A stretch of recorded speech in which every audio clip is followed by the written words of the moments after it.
Step one, car jacked up. Level on both sides, jack stands. Security jack. Step two, remove tire.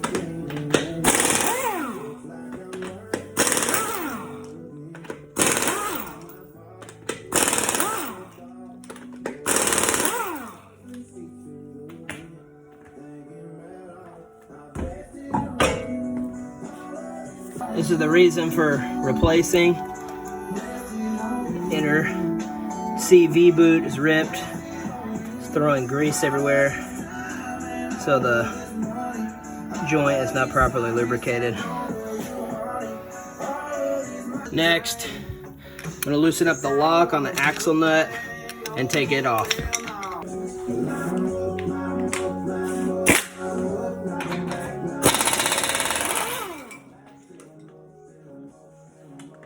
Next, I'm gonna remove this brake line mount just to give the brake line room to move when I release these bolts.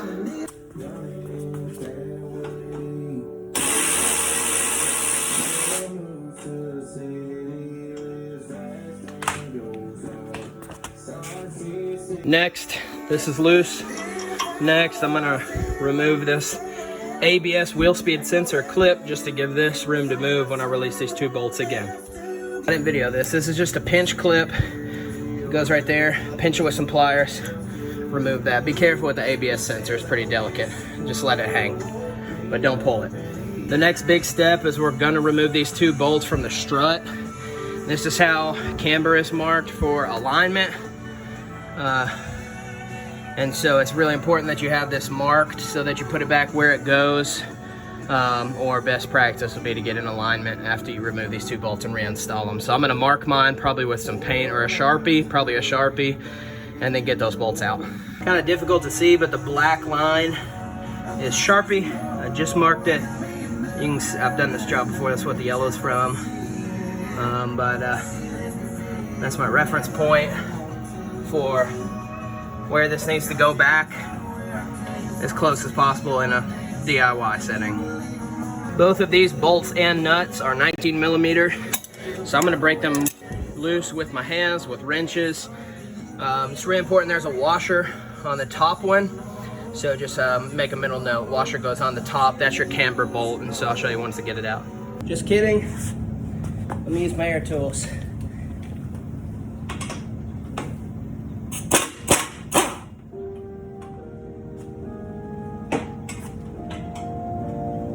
Careful with the ABS sensor.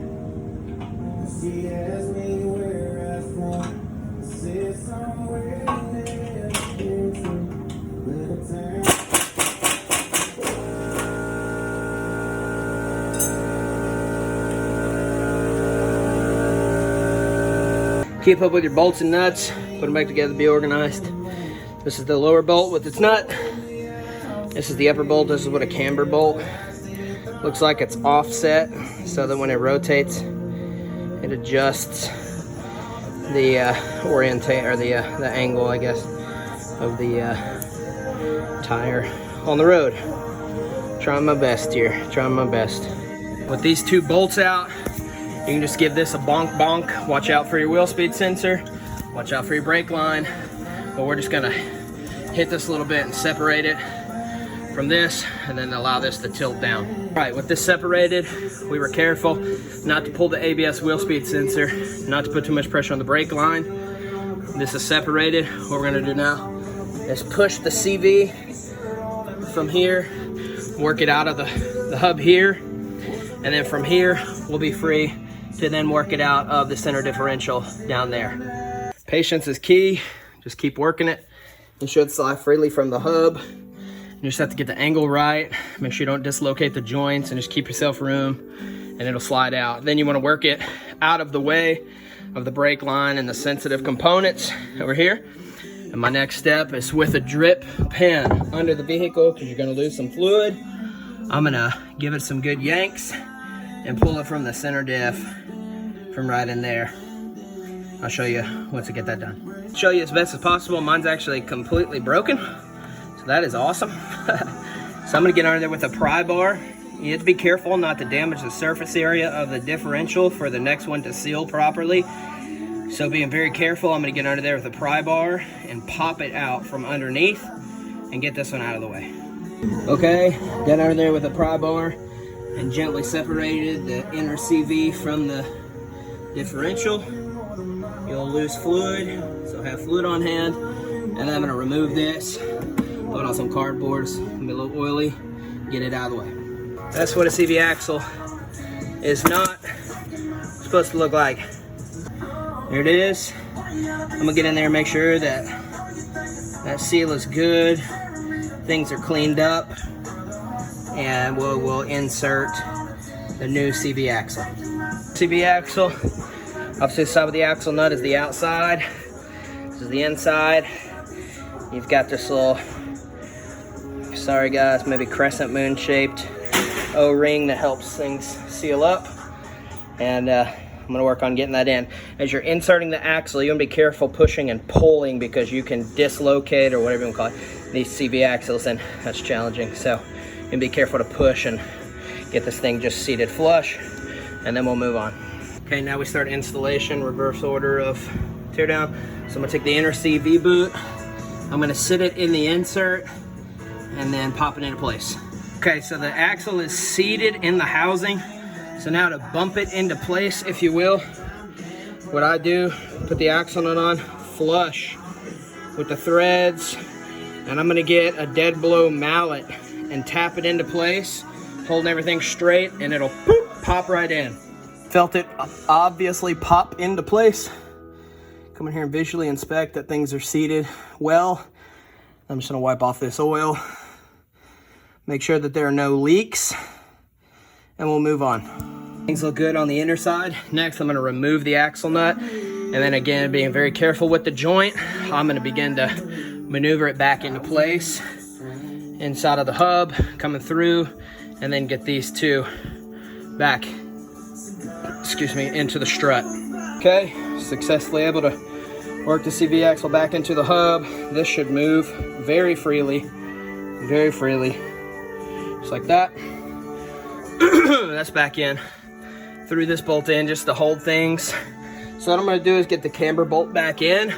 I'm going to look for my marks, and with the camber bolt I'm going to move my marks back to where they should be.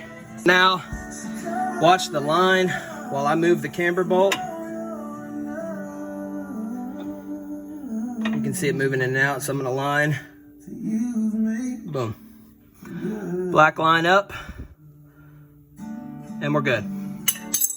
Again, washer goes on the camber bolt on the top. Once things are lined up, we're good.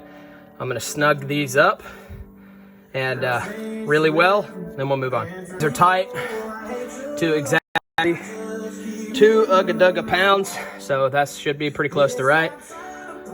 Next, I'm gonna pop back in the ABS wheel speed sensor, click, done. I'm gonna reattach this brake line mount. It's a 12 millimeter, I believe. We'll throw that back on. All right, we're reassembled, axle's installed. I'm gonna replace the axle nut, and once it's on tight and locked down to a good amount of ugga-dugga foot-pounds, then I'm gonna lock that in place, hitting it with the little chisel point, just a little bit, bending it into this crevice here, and we'll clean off the rotor and be good. Put the tire back on. Axle nut is tight, crimped down into the crevice. We're good. We'll clean up the rotor, put the tire back on, go for a test drive. Is right there. There it is. Diff stands for different. Anyways, O-ring, make sure O-ring's good. Make sure you get this fully seated after you check it. Apparently these have been known to pop out, lose some oil. You've got a low line and a full line. Let's see. We need some. Gotta get a funnel down in there. And let me check the capacity and we'll see how it goes.